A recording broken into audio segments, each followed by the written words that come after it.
29 Ayurveda, homeopathy, यूनानी, योगा एवं प्राकृतिक चिकित्सा की अनुदान मांगों पर माननीय शिक्षक से आने वाले सदस्य ने मांग एवं अपना अनुभव एवं सुझाव दिए।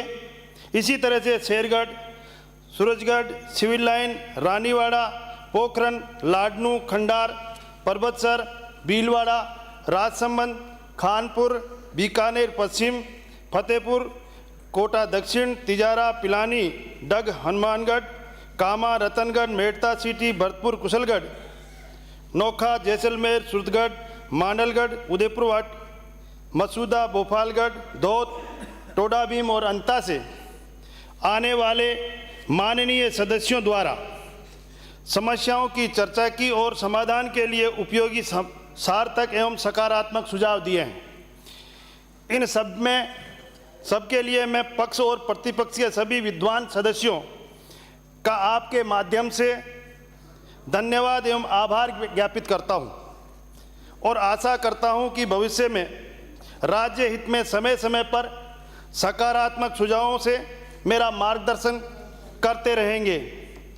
माननीय अध्यक्ष जी, आपके माध्यम से सदन को आश्वस्त करना चाहता हूं कि समस्त कटौती प्रस्तावों के जवाब माननीय सदस्यों को प्रेषित कर दिए जाएंगे।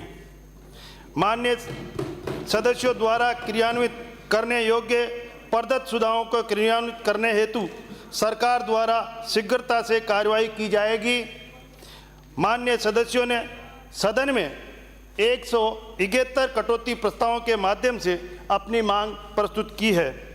इन प्रस्तावों के मुख्य रूप से चिकित्सकों एवं चिकित्सालयों के रिक्त पदों को भरने, नवीन चिकित्सा संस्थाओं स्वीकृत करने, चिकित्सा संस्थाओं को क्रमोन्नत करने, चिकित्सा संस्थाओं में उपलब्ध सुविधाओं की वृद्धि करने की मांग माननीय सदस्यों द्वारा प्रस्तुत की गई है। माननीय अध्यक्ष महोदय जी, आप आयुर्वेदिक एवं योग के बारे में माननीय प्रधानमंत्री श्री नरेंद्र मोदी जी का उद्धरण, जिस योग एवं आयुर्वेद को पहले अपेक्षित समझा जाता था, वह आज पूरी मानवता के लिए एक नई उम्मीद बन गया है। इसके साथ प्रारंभ करना चाहूँगा। माननीय अध्यक्ष महोदय, आयुर्वेद हमारे देश की सबसे पुरानी चिकित्सा पद्धति है, जिसका 5000 वर्षों से अधिक का इतिहास है। आयुर्वेद केवल एक चिकित्सा पद्धति नहीं, बल्कि जीवन जीने की एक कला है। इसका उद्देश्य केवल रोगों का उपचार करना नहीं, अपितु जीवन को संतुलित एवं स्वस्थ बनाना है।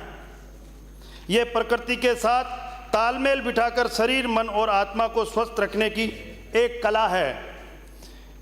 आयुर्वेद हमें सिखाता है कि हर व्यक्ति अद्वितीय और उसका इलाज भी अद्वितीय होना चाहिए।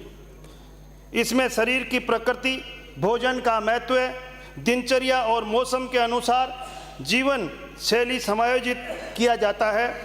यह समग्र दृष्टिकोण हमें न केवल शारीरिक परंतु मानसिक और आध्यात्मिक रूप से स्वस्थ बनाता है। माननीय अध्यक्ष महोदय जी, आयुर्वेद के लिए हम कह सकते हैं कि नमक की तरह स्वाद है आयुर्वेद। साधारण दिखता है परंतु बहुत खास है आयुर्वेद। इसलिए हमें आयुर्वेद को आत्मसात करके जीवन में उतारने की आवश्यकता है। जब दुनिया रासायनिक उपचारों से थक चुकी है, आयुर्वेद अपने प्राकृतिक और बिना दुष्प्रभाव वाले इलाज के कारण एक बार फिर महत्वपूर्ण हो रहा है। आज पूरी दुनिया आयुर्वेद की ओर देख रही है तथा इसके प्रभाव को स्वीकार कर रही है। आयुर्वेद में सब कुछ प्राकृतिक है, इसके कोई दुष्परिणाम नहीं है। माननीय अध्यक्ष महोदय, आयुर्वेद के संबंध में मेरी भावनाओं को एक कविता के रूप में रखना चाहूँगा। जड़ी बूटियों की महिमा अपार, प्रकृति संसाधनों का सच्चा प्यार, बिना दुष्प्रभाव संजीवता का संचार, आयुर्वेद में है जीवन का सार, आयुर्वेद में है जीवन का सार। हम सब मिलकर इसे बढ़ाएं, हम सब मिलकर इसे बढ़ाएं, आयुर्वेद की महिमा को फैलाएं, स्वस्थ रहने का संदेश जन जन तक पहुंचाएं, आयुर्वेद के विकास की ज्योति जलाएं। आओ आयुर्वेद के विकास की ज्योति जलाएं। माननीय अध्यक्ष महोदय, होम्योपैथी चिकित्सा पद्धति एक वैकल्पिक चिकित्सा पद्धति है जो हमारे देश में लगभग 100 वर्षों से प्रचलित है। होम्योपैथी चिकित्सा पद्धति का आधारभूत सिद्धांत समान के साथ समान इलाज, इसमें रोगों के समान लक्षण उत्पन्न करने वाली दवाओं का प्रयोग करके शरीर की प्राकृतिक क्षमता को सक्रिय किया जाता है। माननीय अध्यक्ष महोदय, यूनानी चिकित्सा पद्धति हिजामा थेरेपी के सिद्धांतों पर आधारित है। इस पद्धति के अनुसार हमारे शरीर में 4 द्रव्य होते हैं: खून, बलगम, पीला पित्त एवं काला पित्त। इसमें संतुलित होने पर व्यक्ति अस्वस्थ हो जाता है। इन चारों द्रव्यों को प्राकृतिक औषधियों और उपचारों की विधियों का प्रयोग कर संतुलन स्थापित किया जाता है, जिससे व्यक्ति ठीक हो जाता है। माननीय अध्यक्ष महोदय, पुरातन काल में हमारे देश में योग का महत्व रहा है और योग एक प्राचीन भारतीय कला है जो शारीरिक और मानसिक दोनों को बेहतर बनाती है। योगासन, प्राणायाम, ध्यान और मुद्रा सहित विभिन्न योग तकनीकों का अभ्यास करके व्यक्ति तनाव, चिंता, अवसाद एवं अन्य स्वास्थ्य समस्याओं को कम कर सकता है। योग मन, शरीर और आत्मा के बीच संतुलन, सामंजस्य को बढ़ावा देने में भी मदद करता है। आदरणीय प्रधानमंत्री श्री नरेंद्र मोदी जी के प्रयासों से संयुक्त राष्ट्र महासभा में 193 देशों द्वारा सर्वसम्मति से प्रस्ताव पारित कर 21 जून को अंतर्राष्ट्रीय योग दिवस के रूप में घोषित किया गया।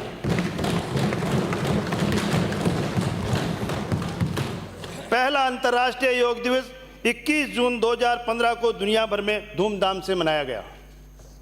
योग के प्रति जागरूकता लाने के लिए संपूर्ण राज्य में 21 जून 2024 को राज्य स्तरीय, जिला स्तरीय, ब्लॉक स्तरीय तथा ग्राम पंचायत स्तर तक 10वें अंतर्राष्ट्रीय योग दिवस का आयोजन किया गया।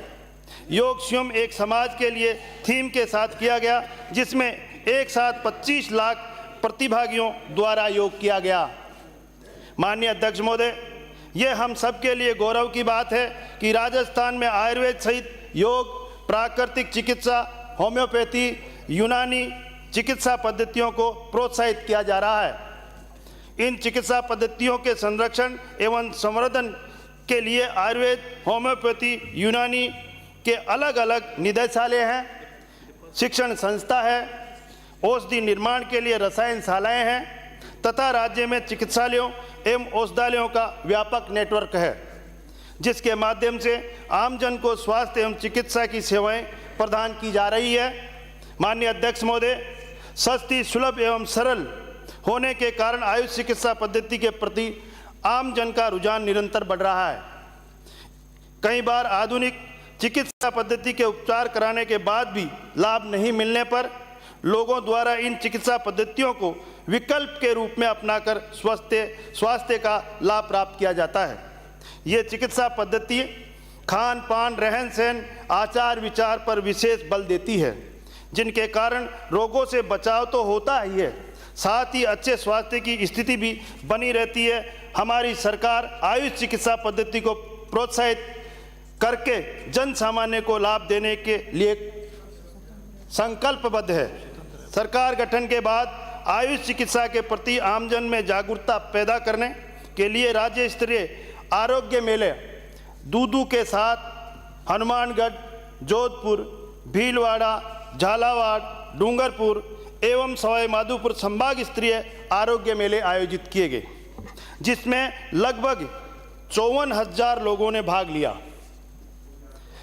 बवासीर, अर्श एवं बगंदर रोग की क्षार सूत्र विधि से चिकित्सा के लिए आयुर्वेद विभाग द्वारा 23 जिलों के जनजाति व अनुसूचित जनजाति बाहुल्य क्षेत्रों में चिकित्सा शिविरों का आयोजन कर 50,000 लोगों को लाभान्वित किया गया। होम्योपैथी चिकित्सा के लिए राज्य में 10 शिविर आयोजित किए गए, जिसमें लगभग 66,000 रोगियों को लाभान्वित किया गया। यूनानी चिकित्सा विभाग द्वारा विशिष्ट चिकित्सा पद्धति हिजामा थेरेपी के कैंप प्रत्यक्ष से लगाए गए, जिसमें 1,680 रोगियों को लाभान्वित किया गया। 1,000 आयुष हेल्थ वेलनेस सेंटर के संचालन के लिए 1647 योग प्रशिक्षकों को नियुक्ति दी गई तथा 1000 चिकित्सा अधिकारियों को सामुदायिक स्वास्थ्य अधिकारियों का प्रशिक्षण दिया गया। 50 आयुष हेल्थ एवं वेलनेस सेंटर को NABH से सर्टिफिकेशन कराया गया। विभागीय चिकित्सालयों एवं औषधालयों के माध्यम से महिला एवं बच्चों की चिकित्सा को और अधिक प्रभावी बनाने के लिए राज्य में प्रथम बार 500 महिला चिकित्सकों को प्रशिक्षण दिया गया। जोधपुर आयुर्वेद विश्वविद्यालय द्वारा संचालित नशा मुक्ति केंद्र का विस्तार करते हुए विश्वविद्यालय से संबंधित 4 महाविद्यालयों कोटा, जयपुर, पिलानी, सरदार शहर में नशा मुक्ति केंद्र प्रारंभ किए गए एवं जोधपुर में ही 4 स्थानों पर NIFT Jodhpur, military station Jodhpur, गुरुद्वारा सिंधी कॉलोनी जोधपुर एवं आर्मी अस्पताल जोधपुर में आउटडोर चिकित्सा की नियमित सेवाएं प्रारंभ की गई। माननीय अध्यक्ष महोदय जी, आयुर्वेद विश्वविद्यालय परिसर जोधपुर में होम्योपैथी चिकित्सा रोगों एवं प्राकृतिक चिकित्सा महाविद्यालयों के नवनिर्मित भवनों का लोकार्पण हमारी सरकार के द्वारा किया गया, जबकि विश्वविद्यालय परिसर में ही नवीन होम्योपैथी विश्वविद्यालय का निर्माण कार्य कर नवनिर्मित भवनों में महाविद्यालय संचालित करना प्रस्तावित है, जो शीघ्र ही कर दिया जाएगा। माननीय अध्यक्ष महोदय, मदन मोहन मालवीय राजकीय आयुर्वेदिक महाविद्यालय उदयपुर द्वारा महाविद्यालय में सुस्वास्थ्य एवं दीर्घायु प्राप्ति के लिए अद्यतन अनुसंधान एवं संभावनाओं पर विचार मंथन हेतु मनोविज्ञानीय आयुर्वेद फॉर मेंटल हेल्थ विषय पर 2 दिवसीय अंतर्राष्ट्रीय स्तर की सेमिनार का आयोजन इस वर्ष किया जाएगा, जिसमें देश के आयुर्वेद जगत के साथ साथ विश्व विख्यात विशेषज्ञों के व्याख्यान, शोधार्थी छात्र छात्राओं की भागीदारी रहेगी एवं आयुर्वेद चिकित्सा के क्षेत्र में किए गए अद्यतन अनुसंधान एवं विशिष्ट गतिविधियों का प्रदर्शन तथा जानकारी प्रदान की जाएगी। माननीय अध्यक्ष महोदय जी, आपके माध्यम से सदन को जानकारी देते हुए अत्यंत हर्ष हो रहा है कि देश में प्रथम आयुष विश्वविद्यालय जोधपुर में स्थापित हुआ। महाविद्यालय तो ज्ञान का स्थानांतरण करते हैं, जबकि विश्वविद्यालय अनुसंधान एवं ज्ञान का सर्जन करते हैं। प्रदेश में दूसरे आयुर्वेद, योग एवं प्राकृतिक चिकित्सा विश्वविद्यालयों की स्थापना अजमेर में करने की घोषणा की गई है। यह विश्वविद्यालय आने वाले समय में राज्य की स्वास्थ्य चुनौतियों के निराकरण का सशक्त माध्यम बनेगा। साथ ही अध्यक्ष जी के चेहरे पर खुशी। मेरे डिपार्टमेंट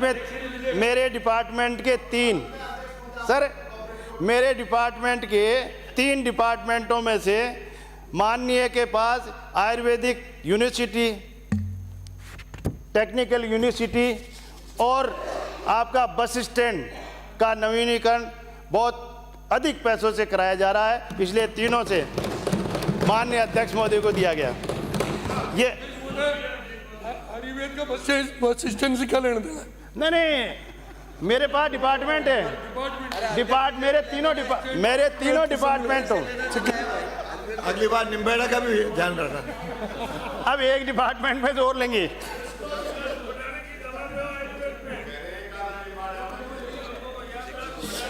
यह विश्वविद्यालय आने वाले समय में राज्य की स्वास्थ्य चुनौतियों के निराकरण का सशक्त माध्यम बनेगा।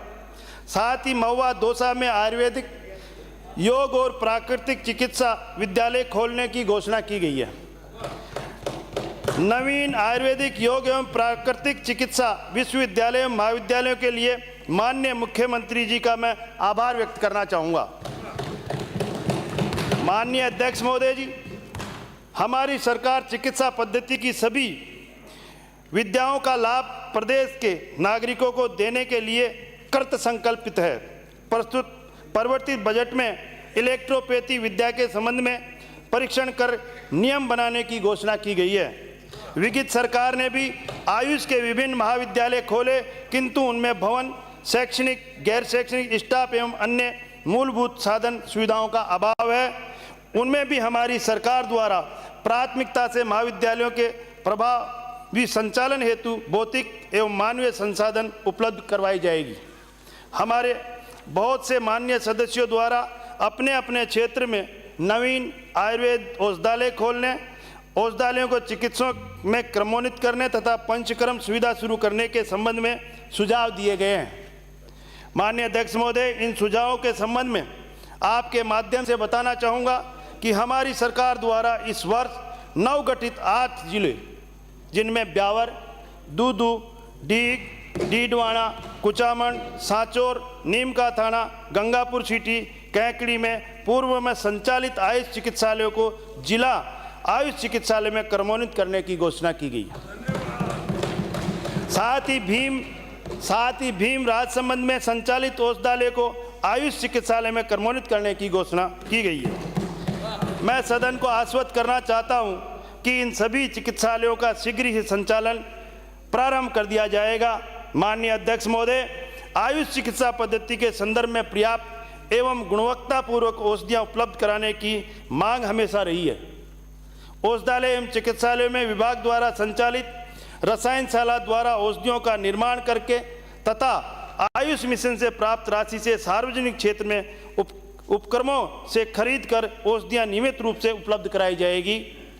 औषधियों के निर्माण में रसायनशालाओं में पुरानी मशीनें होने के कारण औषधियों का निर्माण कम होता है तथा निर्मित औषधियों खरीदने के लिए अतिरिक्त बजट उपलब्ध नहीं होने के कारण औषधियों की कमी हमेशा बनी रहती है। हमारी सरकार द्वारा इस कमी को दूर करने के लिए अजमेर, भरतपुर, केलवाड़ा, बारा, उदयपुर की रसायनशालाओं का ऑटोमेशन करने के लिए 15 करोड़ रुपए का प्रावधान किया गया, जिसमें इन रसायनशालाओं में आधुनिक औषधि निर्माण की मशीनें स्थापित की जाएगी और औषधियों का निर्माण गुणवत्तापूर्ण त्वरित गति से किया जा सकेगा। माननीय अध्यक्ष महोदय, ऑटोमेशन करने में समय लगना स्वाभाविक है। इसके लिए भी हमारी सरकार द्वारा एक कदम और आगे बढ़ाते हुए विभागीय औषधालय एवं चिकित्सालयों में शीघ्र औषधियाँ उपलब्ध कराने के लिए 10 करोड़ रुपए का अतिरिक्त प्रावधान किया गया है, जिससे हमारी सरकारी क्षेत्र में उपक्रमों की औषधियाँ खरीद कर शीघ्र ही उपलब्ध कराएगी। माननीय सदस्यों द्वारा अपने अपने क्षेत्र में संचालित औषधालय एवं चिकित्सालयों में रिक्त पदों को भरने के संबंध में मांग की जा रही है, जिसके संबंध में सभी सदस्यों को आपके माध्यम से अवगत कराना चाहूँगा कि वर्तमान में आयुर्वेद, यूनानी एवं होम्योपैथी के 1262 नर्स एवं कंपाउंडरों की भर्ती की कार्रवाई अंतिम चरण पे है, जिससे शीघ्र ही पूर्ण कर लिया जाएगा। आयुष चिकित्सालय अधिकारियों की उच्चतर पदों पर डीपीसी का कार्य निरंतर जारी है। डीपीसी के पश्चात प्राप्त होने वाली रिक्तियों को हमारी सरकार द्वारा प्राथमिकता से भर्ती निकालकर भरे जाने की कार्रवाई की जाएगी। ऐसा मैं सभी माननीय सदस्यों को आश्वस्त करना चाहता हूं कि मैं आपके माध्यम से, माननीय अध्यक्ष महोदय, मैं आपके माध्यम से सभी माननीय सदस्यों को यह आग्रह करना चाहूँगा कि वह विधायक निधि कोष के माध्यम से आयुष औषधालय एवं चिकित्सालयों के भवन के निर्माण एवं मरम्मत कार्य में अपेक्षित सहयोग प्रदान कर अनुरोध करावे। हमारी सरकार 1019 आयुष औषधालयों एवं चिकित्सालयों का आयुष्मान आरोग्य मंदिर में परिवर्तन किया जा रहा है। इन केंद्रों पर स्वास्थ्य के संरक्षण एवं संवर्धन के उपायों द्वारा स्वयं की देखभाल के प्रति जागरूक करने के साथ साथ 11 प्रकार की निर्धारित सेवाएं दिशा निर्देशों के अनुसार प्रदान की जाएगी। इन आयुष्मान आरोग्य मंदिरों के माध्यम से औषधालय एवं चिकित्सालय आधारभूत साधन सुविधाओं से परिपूर्ण हुए तथा विभागीय सेवाओं के स्तर पर सुधार हुआ है। माननीय अध्यक्ष महोदय, हर चिकित्सा पद्धति की अपनी एक खूबी होती है, उसका स्थान होता है और कोई भी चिकित्सा पद्धति अपने आप में पूर्ण नहीं होती। इसलिए जहाँ पर जैसी चिकित्सा की आवश्यकता हो वैसी चिकित्सा सभी लोगों को मिल सके, ये हमारा प्रयास रहेगा।